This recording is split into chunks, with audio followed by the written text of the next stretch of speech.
Hi guys, Olive here. Here today to answer some questions about being a content creator. This is the content creator tag. It was created by Colin over at the Horrific podcast. I will link that original video in the description box below. This is a tag all about the experience of being a content creator, which of course could mean on any platform out there. But for me, it means Booktube, since I've been here on YouTube making book-related videos for over 6 years now.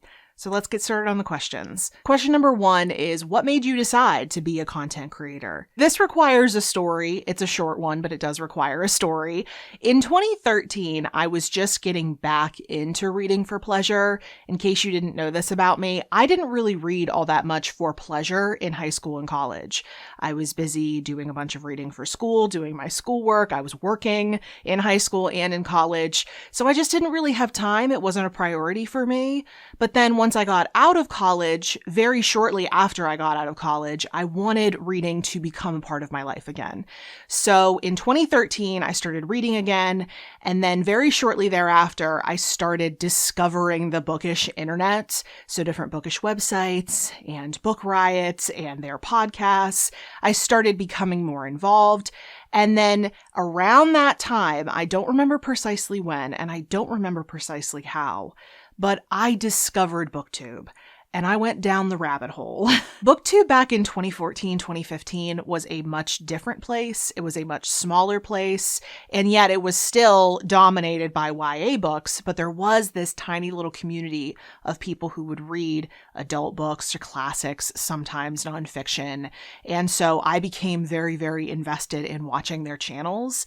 Even if I wasn't reading all the same types of books as them, I still wanted to follow them because I related the most to them. I was watching those creators for most of the calendar year of 2014, and I would have the odd thought of, maybe I could do this too. Maybe it would be fun to make my own videos. I could talk about what I'm reading. Maybe somebody would like to watch that.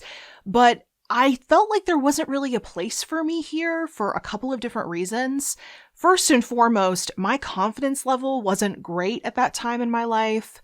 Right after college, I had a long period of time where I was really sick, and it took a really long time to figure out what was going on with me. Eventually, we discovered that my gallbladder needed to come out and that I needed to stay very far away from tomatoes. Once those things happened and some time passed, I was starting to feel better. So in 2014, I was on the mend.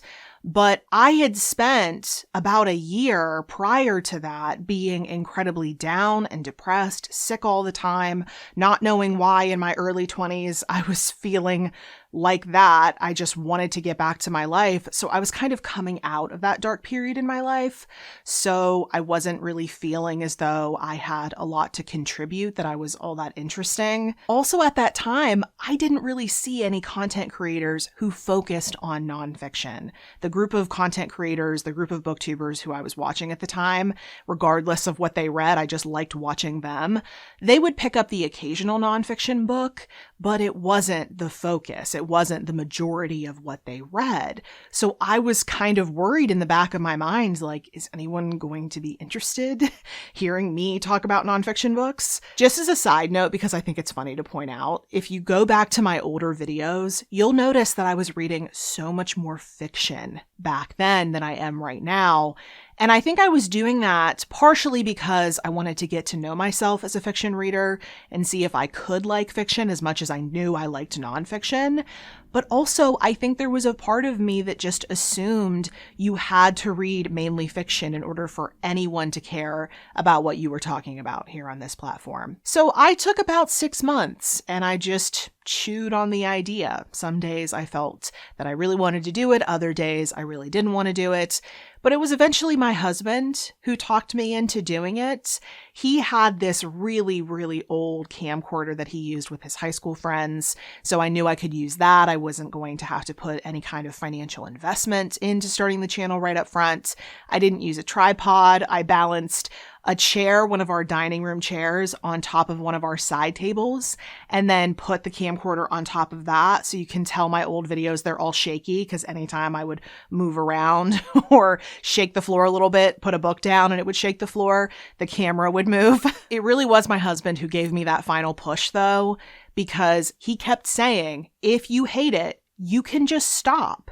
You don't have to post any videos that you don't like. If you post them and you end up hating them, you can delete them. If you hate the whole thing entirely, you can just stop and pretend it never happened. You can go back to being a Booktube lurker, which is what you are right now, what I still am today. But there's a chance you could love it. There's no reason why you shouldn't give it a try. We don't have any money tied up in this. It's just something fun for you to do. And he was very right, because I'm still here 6 years later. Question number 2 is, what has been your biggest accomplishment to date? Well, given the fact that I was just thinking about that old setup with my camera on top of a dining room chair on top of a side table, I'm tempted to say the improvement of my production values, because the way my videos look now, the way they look and sound now versus the way they looked and sounded back then, the contrast is pretty wild. But as much as I'm proud of how much improvement there's been in the channel, both content and looks-wise over the years, as much as I'm happy with how much better I've gotten at editing and all those types of things, I wouldn't really say that I consider that an accomplishment. It's more just a result of the time and financial investments that I've made in this channel over the years. There have been a lot of those. I would say my biggest accomplishment would be Nonfiction November. Well, actually, it would be Nonfiction November, which we've been doing for 6 years now. This will be our 7th year in 2021. Nonfiction November plus any even small part I've played in helping to carve out a space for nonfiction readers here on Booktube. Out of everything I've done on this platform, it would make me the happiest to think that someone who is now currently in the position that I was in back in 2014, looking at this community as a nonfiction reader and wondering if there's a space for you here, I would hope that now the fact that there are a bunch of us nonfiction booktubers and the fact that an event like Nonfiction November exists where a bunch of us dedicate the month of November to reading at least a little bit more nonfiction, I would hope that that sends a message of, yes, there is a place for you here. I love spearheading Nonfiction November. I actually love it more now than I did when we started because I know it so much better than I did back then. Every single year, I've been trying to pay attention to what worked, what didn't work. What can we try next year? What are people really looking to get out of this month of nonfiction reading? What can we introduce to make it even more effective, even more fun? I really have worked to make it bigger and better every single year, and I'm so proud of everything that it is here on Booktube. It makes me so happy to hear from people that they look forward to Nonfiction November, that they're excited to hear what the prompts are, that they've been putting books aside all year for the events. I won't lie, I always have a moment in mid to late November of every single year where I wonder if I have the energy to give it another year because it is so much work. But seeing how much people enjoy it, seeing how much of a difference it makes, I will continue doing it as long as those things are true. Question number 3 is, do you struggle with social media? Yeah, I would say I do struggle with social media. Maybe not in the way that this question means, but I do struggle with social media. I like a lot of aspects of social media. I have profiles pretty much all over the place, not all of which I plan on keeping, because there's a lot I don't like about it. I think it's incredibly dehumanizing. And because of that, I think it's often the worst place to have big, important conversations, but that's precisely where those conversations end up happening. And I think a lot of these platforms have the ability to bring out the absolute worst in people. I've seen it happen to other people, and I've seen it happen to myself. They're also really big time sinks. I'm sure anyone out there who uses social media knows just how much of your time can be lost in one of those apps. They're designed to be addictive. I could lose a whole day scrolling through TikTok. It would be a great day. I would have fun, but I wouldn't feel as though it was an effective use of my time. And over the past year, I really have been trying to evaluate where I want to spend my time. We don't have an infinite amount of it, and I want to use mine in the most productive way possible. So I've changed my relationship with social media over the past year. I've been moving away from endlessly scrolling and moving into reading and spending time with my husband and trying to talk to my friends and making long phone calls to people who I love. That's how I want to spend my time. I don't want to be on social media constantly, even if I do have a presence here online. Question number 4 is, which content creator inspires you the most? This is going to be a really hard one for me to answer. I definitely will not be able to narrow it down, because I've watched so much Booktube over the years. Like, you would not even believe how much Booktube I've watched over the years. And I've taken inspiration from each and every person that I've watched. Everyone has their own unique way of doing things. And I've tried to watch as a viewer and figure out what I like most in the viewing experience, and I've tried to use that to inform my content. When booktubers who have been on the platform for a really long time make those types of videos aimed at prospective booktubers or people new to the booktube community, and they say, when you're considering what kind of content you want to make, think about what content you like to watch. Think about what styles of videos you click on the fastest, and then make those types of videos. You can try new things, but definitely learn from your booktube viewing. I feel like I've never stopped doing that. You may have noticed that I've been really playing with the way I do things here on this channel just so far this year. I wanted to refresh the content, not because I was bored of the old way of doing things, but because I needed to bring the way I do things more in line with the way my life is now. I have a much different life now than I did back when I started in 2015, and the way I read is different. So I knew I needed to change things to make my life more manageable, essentially. And I don't really have a roadmap going forward. I have an idea of what I want, and I definitely know that I want to do a ton of book reviews. But other than that, I'm definitely paying attention to things that I enjoy doing, things that I don't enjoy doing, things that people enjoy watching, what they don't enjoy watching. I'm taking that all into account going forward, but I'm also looking at other spaces here on YouTube and trying to draw inspiration from them, like the beauty community, for instance. Question number 5 is, what frustrates you most about other content creators? Honestly, as stupid as this sounds, I try to mind my own business. I obviously have my own opinions on how to run a channel and what I want this channel to be, my artistic vision for this channel, but I'm not about to impose that on anybody else. First of all, if there was only one way of doing things, it would mean you would just be watching the same channel over and over again. That would be incredibly boring. But also I think about, what if the tables were turned? What if somebody else was telling me how to run my channel based on the way that they ran their channel? And that would not go over well. I do not enjoy being told what to do. So I'm not going to do that to anybody else. I will say, however, that I hate what YouTube as a company does to all of us. Because being a creator on the back end is very much like going into your video management area, trying to upload your next video, and having YouTube scream at you, "Are you worth anything? Let's consult the charts." As much as I love numbers generally, I absolutely detest the focus on numbers when you go into your YouTube video management area. And there's no way to turn it off. It will compare your last 10 videos against one another in a view by view, minute by minute kind of way. And if the latest video you've posted is performing the best out of your last 10 videos, fireworks go off. Just think about how manipulative that is. Think about what message that's sending to you as a content creator on YouTube, and you've pretty much got an idea of what it's like to be on the back end of things as a YouTube creator. There are all of these subtle and not so subtle manipulation tactics to get you focused on your numbers, your views, your engagement, how much money you're making. That is all that YouTube cares about, and it is all that it wants you to care about. Creative control? No. Doing something innovative? No. It is only about getting that next big video. If you do anything for yourself, it's a bad thing for YouTube, so they want it to be a bad thing for you. They want you to feel bad about it. So if you take a week off, it'll tell you the percentage of how much your views and engagement are down from the prior week, as if to say, what were you doing? You could have had all of this growth and you chose not to. It's negging you. It's really hard to not be influenced by those types of messages. You would almost have to make the choice to not look at that part of YouTube whatsoever as a creator, so you know that you aren't doing just what YouTube wants you to do, that their numbers aren't sitting at the back of your mind when you're making choices about what content to post. At the end of the day, we as content creators are in control of what we post. We are responsible for what we choose to post. That is absolutely true. But you have to ask yourself why YouTube looks the way it does right now.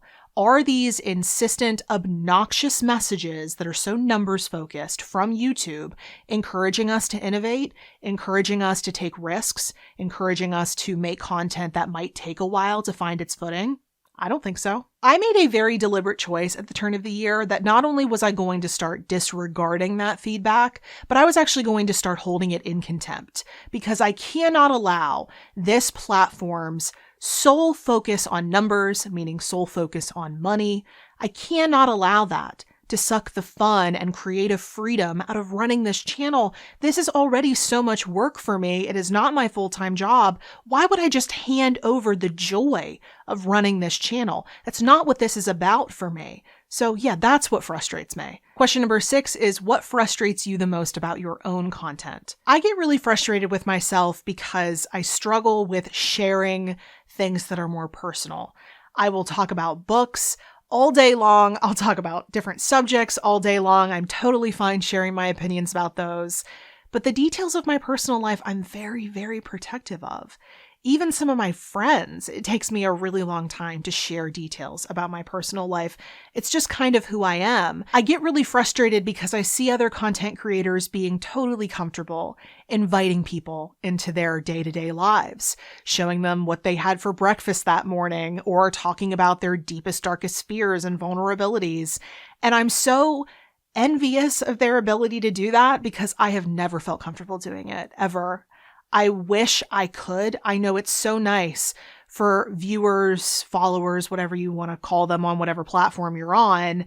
I know it's so nice for them to be able to get to know you as a person. They're spending so much time with you. I know you guys spend a lot of time with me here on this channel.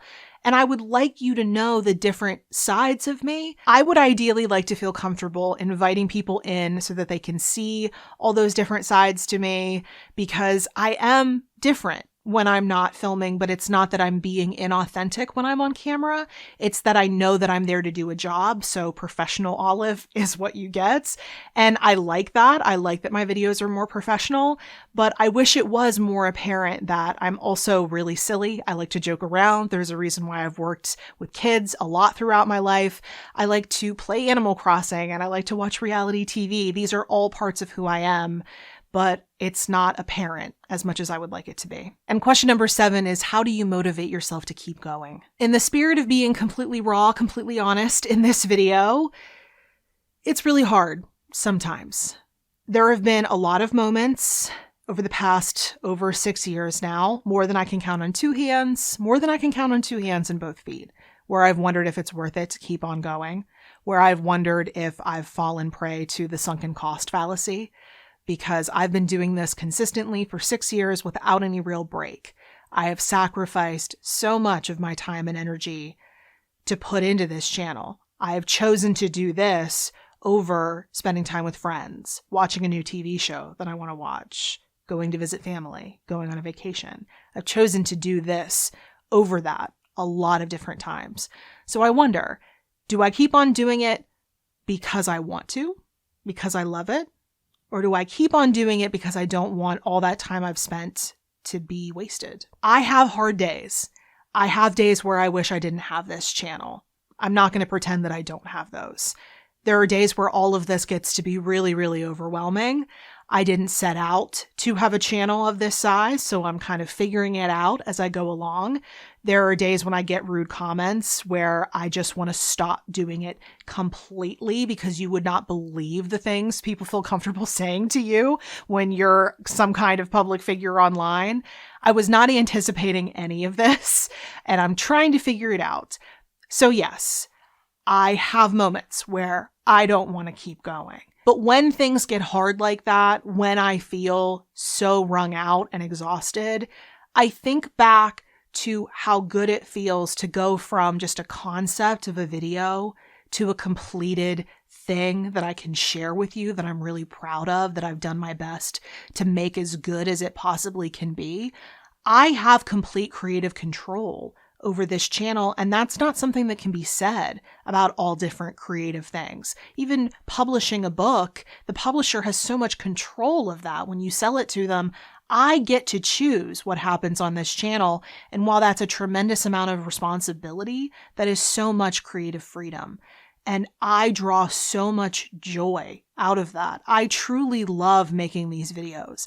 I love going from just a kernel of an idea to something that I'm sharing, and that I get a lot of good feedback on. Not just that people love it, but people give me ideas of how to make my videos better. I've tried so hard to pay attention to that over the years.